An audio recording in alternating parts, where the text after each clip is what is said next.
it's an honor to meet you. I'm Tanishka from the grade 9th.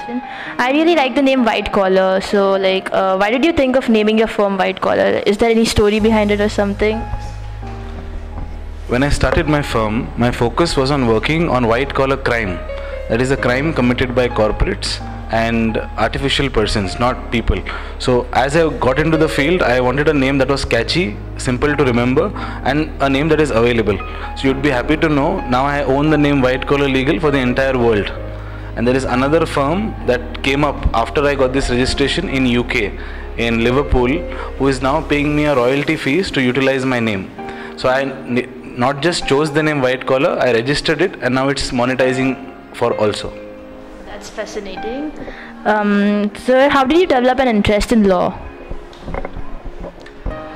Law is a field which you should choose if you want a lot of intellectual stimulation.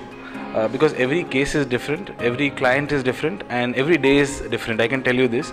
Therefore, this is for those people who like to challenge themselves a lot mentally, who like to work on different projects, who don't want the same routine work every day. And the reason I decided to choose law was, I was always very good with, one is my vocal skills, the other is interpreting events and twisting things. So even if you give me any case, I can fight it from both sides equally with ease. So when I saw this skill in my school days and college days, it naturally progressed towards law and progressed towards setting my own firm. That's wonderful, sir. You're known to be a resolute speaker, TEDx and Josh Talks and all. So if youngsters wish to be a TEDx speaker, what preparation should they do? What advice would you give them? So as you must be aware, TEDx, Josh Talk and all these platforms are by invite. So you can't apply for these talks. Why will these people call you? These people will call you if you have overcome a big struggle or overcome a big villain in your life. Now when I say villain, I don't mean the typical Bollywood-ish villain. I mean villain can be, say, a person who's coming from a very poor background but has made it very well, or a person who's doing something different from others. So you need to have a very good story that the world needs to know. If you have that, all platforms will call you, not just TEDx and Josh. So my suggestion to students is, do something very different. Do something that people would like to know, because most of people I see, I would say 98%, are doing the same things which were done by 6 billion people before us. So if you're doing something different, you will get a call. You need not prepare for it per se. Thank you, sir. Lastly, do you feel that there is a need to develop entrepreneurial skills among students, starting from a young age? Yes. So you'll be aware that the job market isn't very good, and in terms of public sector, the largest employer in India is the Indian Railways, followed by the Indian Army, and followed by certain private players. All of them are to capacity now. They have been offering voluntary retirement to people so that they reduce the workload. So, and as we move towards technology, as we move towards artificial intelligence, the number of jobs per se will reduce. So what you need to do is become a person who thinks of creating jobs, creating a space for himself, and not just looking for a job once you clear your school or college. And entrepreneurship is not a skill, I would say, it's a lifestyle. Because students need to be comfortable that even if their parents are employed professionals, they need to be comfortable with uncertainty, with taking risks, with a hope that one day the business will do well and give them a greater return. And I think what your school has done today in terms of the venture, the quest, is brilliant.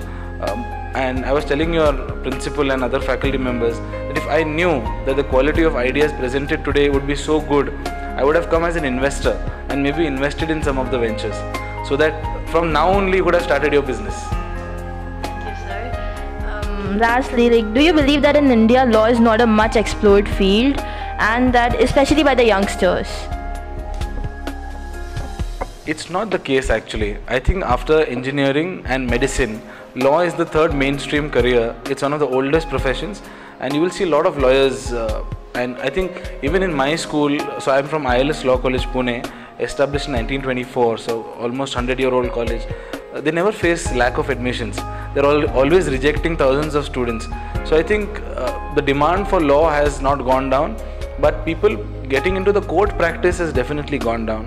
People are choosing employment areas, people are choosing getting into things like intellectual property, but of course litigation has gone down. And I really don't believe the interest towards law is going down or will go down in the future, because this is a evergreen profession. Please understand. If the economy is doing very well, there will be joint ventures, there will be mergers and acquisitions, and you will need lawyers to structure your things. If the economy is doing poorly, you will need lawyers to close your companies, or to create separation agreements. So law as a profession will never have a dip, and that is why you will see the interest will never go down. And sir, how was your experience here at GIIS? I mean, I hope you had a good time.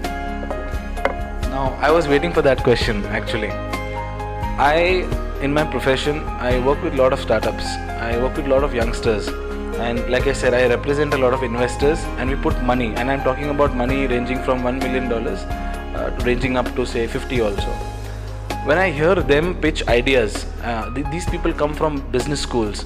Some of them come from a very pedigree education, like some are from IIT Bombay, or some are from Babson School, US, which focuses on entrepreneurship. These people have got so much training and mentorship, and when I hear them pitch, I really feel good. I got the same feeling as a judge today while listening to you guys. I don't know who is mentoring you, who's coaching you, and what drives you, but your presentations are very high quality. I really felt I was actually not going to come today, thinking what will students innovate or what problem solutions, but I was completely, you changed my perspective. And like I said, if I knew it was going to be so good, I would come with my checkbook and fund some of your ideas, because they were very good. So overall, what this school is doing, I think the school should create a program format and pass it on to all schools in India, so that all students get this experience. It's fantastic. Thank you, sir. That means a lot. And I hope you had a good time. I really enjoyed talking to you, and it was a privilege meeting you.